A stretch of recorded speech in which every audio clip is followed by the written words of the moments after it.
Ayan, yan na po. Tama po yung pyesa, hindi po gawang rekta.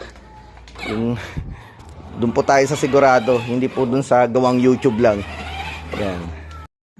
Guys, nandito po tayo sa Angono Rizal. Meron po tayo dito UTV na type na ride-ons. Yung battery niya, medyo maliit na.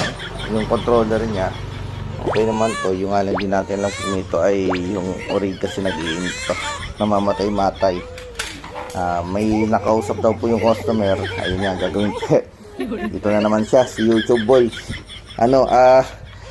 Gagawin 24 volts tapos papaspasan. Maging nga lang dahil wala na po yung yung motherboard. Magiging po yan, sir. Wala na po yung remote. Kumbaga na lang po yung speed niyan. Tapos lalagyan nila ng ng kapakan ng e-bike. Ang problema po nun, ito po ay hindi design pang long drive. Ang nandun po, pinalitan po nila yung motor, pinalitan nila yung battery, pero yung linya po ang hindi. Dahil hindi po dinesign pang long drive, iinit at iinit yan, matutunaw po yung kahit palitan niya po ng 24 po to, iinit po yan. Pag uminit po yung motor, malulusaw po to. Yan.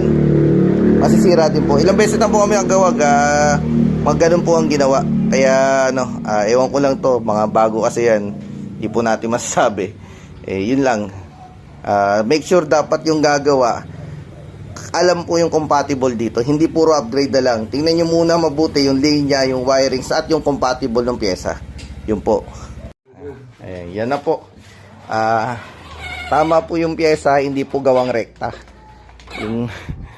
Doon po tayo sa sigurado, hindi po doon sa gawang YouTube lang. Ayan.